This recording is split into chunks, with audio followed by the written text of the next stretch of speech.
እኔ እስከምን ድረስ አውቃለሁ ያላመኑ ሰዎች ሲታመሙ ጸልዩልን ቢሉ የማይጸልዩ ሰዎች አውቃለሁ።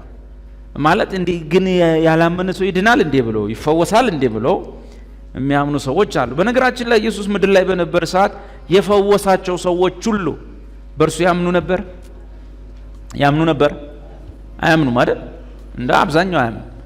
ከፈወሳቸው ውስጥም ምናልባት የስቅለት ቀን ይሰቀል ብሎ ይጮህም አይጠፋም። ምክንያቱም የኢየሱስን እንጂ ኢየሱስን ስላልተቀበለ ማለት ነው። ኢየሱስ የአብ ስጦታ ነው። ለዚህ ነው የአብን ስጦታ ያልተቀበለ የወልድን ስጦታ ቢቀበል ለህይወት አይሆንለትም ያልኩት።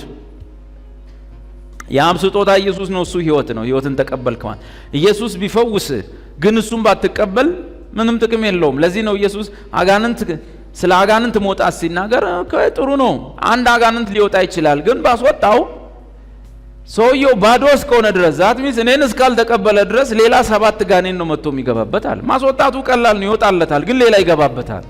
ለምን? በወጣው ቦታ እኔ መግባት አለብኝ ነው ኢየሱስ። ስለዚህ የአብን ስጦታ ኢየሱስን ሳይቀበል ኢየሱስ የሚያደርግለትን እንጀራ በዳቦ አሳ ምናምን የሚቀበል ሰው ብዙም ተጠቃሚ አይደለም። ኢየሱስ ይሰጣቸውና ከፊታቸው ዞር እንዳለ ዞር ይላል። ያን ጊዜ ህይወት አይኖርም። ግን እግዚአብሔር ወደ እርሱ የመጡትን ሰዎች ሁሉ ወደ ኢየሱስ የመጡትን ሁሉ ይፈውስ ነበር። ማቴዎስ ወንጌል 8 ወዘተ ብታነቡ ምን ይላል? በሽተኞችን ሁሉ ወደ እርሱ አመጡለት፣ እርሱም ሁሉን ምን አረጋቸው? ፈወሳቸው ይላል መጽሐፍ። የሚገርም በእኔ የሚያምን አለ። አንዳንድ ጊዜ ያላመኑ ሰዎች ጋር ሄደን እንጸልያለን። ከዛ በኋላ እናት ካላመኑ አባት ካላመኑ ልጆ የሚድነው እርሶ ካመኑ ነው እንላለን። ኧረ እኔ ልጄ ዳን እንጂ አምናለሁ ይላል። ከዛ እሳቸውም አምነው ጴንጤ ሆነው ኢየሱስን አውቀው እኮ አይደለም ልጃቸው እንዲድን ማለት፣ እሳቸው እንዲድኑ አይደለም ልጃቸው እንዲድን ማለት። ያምኑና ቢባል አሁንም ልጁ አይድንም። ወደ አባት ደግሞ ይዞራል። አባት እርሶ እኮ ስላላመኑ ነው፣ ጌታን ቢቀበሉ ልጆ ይድናል። ከዛ አባትም ጌታ ይቀበል፣ ቤተሰብ ሁሉ ጌታን ከተቀበለ በኋላ ልጁ ወደ ጌታ ይሄዳል። ሟቹ ማለት ይሞታል። እንግዲህ እንዴት እንደሆነ አናውቅም። ሰዎቹ ግራ ይገባቸዋል። ይሄውና እኔ አምኜለ እንዴ ለምን አይድንም ይላል። አሁን የተዛባ ነገር ስላለ ነው። እግዚአብሔር ሲጀመር ያላመኑ ሰዎችን እንደሚፈውስ ማመን ጥሩ ነው። እግዚአብሔር እንደሚፈውስ የማያምኑት ናቸው እንጂ አስቸጋሪዎች ይቀበላሉ። ዳቦ እንጀራ በሽ ነው፣ ተአምር በሽ ነው። ማንኛውም ሰው በክርስቶስ ባይሆን ይጸለይለታል፣ ይፈወሳል።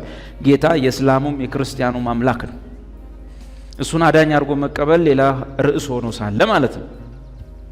ላሳጥረውና ትርጉሙን ልንገራቸው። የጋርዮሽ ጸጋ ማለት እግዚአብሔር በእርሱ ለሚያምኑትም በእርሱ ለማያምኑትም የሰው ልጆች ሁሉ እግዚአብሔር የሰጣቸው ለሰው ዘሮች ከአዳም ኃጢአት የተነሳ ሊሰጣቸው የማይገባቸው እግዚአብሔርን ዓለም ከመጠላቱ የተነሳ እግዚአብሔር ሲባል ዓለም ሊሰማ ካለመፈለጉ የተነሳ ሊሰጣቸው የማይገባቸው ግሬስ ስለሆነ ጸጋ ስለሆነ ሊሰጣቸው የማይገባቸው እግዚአብሔር ግን በቸርነቱ በእርሱ ለሚያምኑትም ለማያምኑትም ሰዎች የሚሰጠው በረከት ሁሉ እናያቸዋለን። ነገሮች እነዚህ የጋርዮሽ ጸጋ ናቸው።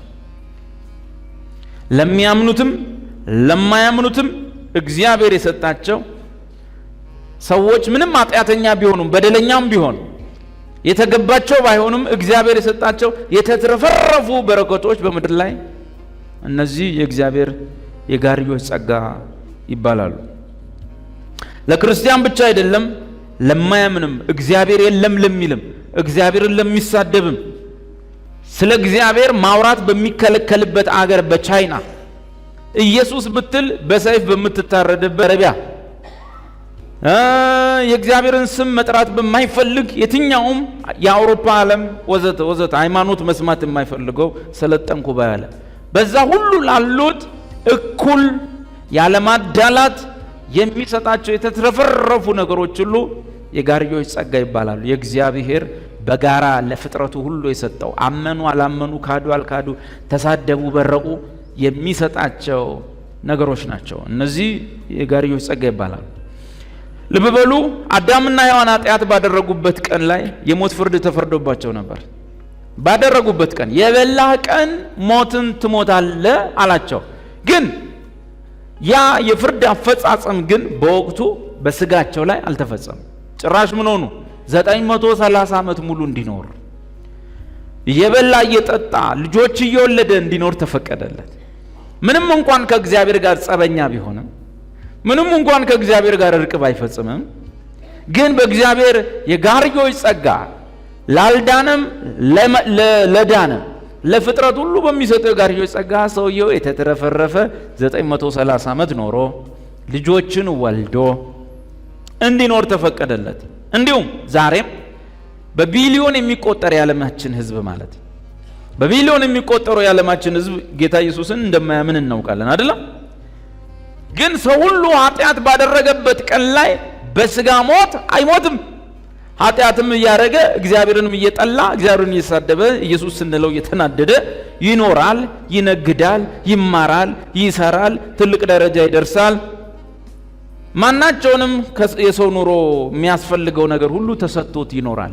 እግዚአብሔርንም የሚጠላ ኢየሱስ ሲባል የሚናደድ እግዚአብሔር የለም ባዩም በራሱ ዓለም ውስጥ የራሱ እግዚአብሔር ሆኖ የሚኖር ሰውም ሁሉም ኃጢአትን በሰሩ ጊዜ እግዚአብሔርን በተቃወሙ ጊዜ ኢየሱስን በሰደቡ የዕለት በስጋ ሲሞቱ አታይም። ሲኖሩ ሲማሩ ወዘተ ወዘተ ታያለ። አዳም የበላ ቀን ሞትን ትሞታለህ ቢባልም መንፈሱ እንኳን ከእግዚአብሔር ቢለይ በስጋ ግን የተትረፈረፈ ዘመን ኖሯል። የልጅ ልጅ ምናምን ሊያይ ይችላል 930 ዓመት። ያን ሁሉ አይቶ ነው የሞተው። ያ ከደህንነት ባሻገር ያለው ከመዳን ባሻገር ያለው የተትረፈረፈ መኖር በዚህ ምድር ላይ ብቻ የተወሰነው መኖር ኮመን ግሬስ ነው። ለፍጥረት ሁሉ የሚሰጥ የእግዚአብሔር ቸርነት ነው። ፍጥረት ባይገባው ፍጥረት የእግዚአብሔር ጠላት ከመሆኑ የተነሳ ባይገባውም እግዚአብሔር ለሁሉም እኩል የሰጠው የተትረፈረፈ በረከት የጋራ ጸጋ፣ የጋርዮሽ ጸጋ ወይም የጋራ ጸጋ ይባላል። የጋራ ጸጋ ለአዳም ብቻ ሳይሆን ለትውልዱም በቢሊዮን የሚቆጠረው ሰው የእግዚአብሔር ጠላት ነው። አውሮፓ ከተማ ላይ የክርስቲያን ምድር ይባላል። ወንጌል መስበክ አትችል። ምን ነው ሲባል ዲሞክራሲ ነው ይለዋል። እንዴት ስትል የመስበክ መብት በሕጋችን የተረጋገጠ ነው። እሺ ታዲያ ልስበካ አትችልም። እንዴት? ህዝቡ ያለ መስማት መብቱ የተጠበቀ በሕግ። ስለዚህ ጀርመን ሀገር የክርስቲያን ሀገር ነው። ወንጌል መንገድ ላይ አሰብክ ክልክል ነው። አውሮፓ ውስጥ አሜሪካ ነው ነጻነት ያለው። ወንጌል እንደፈለኩ መስበከው በየመንገዱ መስጮህ። አውሮፓ ውስጥ ጀርመንን የሚያክል የፕሮቴስታንት እምነት መነሻ የሆነ ምድር አደባባይ ላይ ወንጌል መስበክ አትችልም። ህዝቡን ያለ መስማት መብቱን ብትጥስ ትታሰራለህ። እንደዚህም ሆኖ ግን እንዴት እንደሚኖሩ አስቡ። ያው እኛም በጋርዮሽ ጸጋ እኛም እንኖራለን። በምድሩ እየኖርን ነው፣ እነሱም እየኖሩ ሁሉም እግዚአብሔር የለም የሚባል ስሙ ሲጠራ የሚናደደው ማለት ቻይናን ይዩት። እንኳን ክርስትና ሲጀመር ፍጥረቱ እግዚአብሔር የሚባል አምላክ እንዳለ አያውቅም። ኮሙኒስቱ ዓለም አዲሱን ትውልድ ከዛሬ 40 እና 50 ዓመት በኋላ የመጣውን ትውልድ እግዚአብሔር የሚባል ስም እንዳይሰማ አድርጎ ያሳደገው ነው። ይወለዳል፣ ያድጋል፣ ይሰራል፣ ይሞታል። በቃ ይወለዳል፣ ያድጋል፣ ይበላል፣ ይጠጣል፣ ይሞታል። የቻይና ህዝብ እንዴ ግን የት ጋር እንደደረሱ ታውቃላችሁ?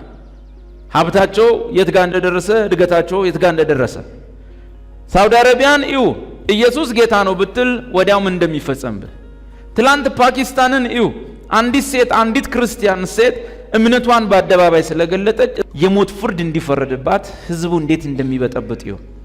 የ9 ዓመት ህፃን ልጅ ፓኪስታን ውስጥ ስለ ኢየሱስ ትምህርት ቤት ውስጥ ስላወራች የሞት ፍርድ እንዲፈረድባት ፍርድ ቤት ቀርባለች። የ9 ዓመት ሴት ልጅ አስቡ። ግን ፓኪስታን ከኢትዮጵያ የተሻለ ኢኮኖሚም አቅምም ምንም ቴክኖሎጂ ምናምን ስልጡን ነች፣ ይኖራሉ። ኢንዶኔዥያ 99% ሊሆን ይችላል ከዓለም ላይ በእስልምና ተከታይ ቁጥር አንደኛ ኢንዶኔዥያ ነው። እና ግን በሀብትም በቴክኖሎጂም በብዙ ነገር ይበልጡናል። በሁሉም ሀገር ብትሄድ እግዚአብሔር የለም ባዩም እግዚአብሔርን የሚጠላውም ሁሉም ብለስድ ናቸው። በብዙ ነገር ብለስድ ናቸው።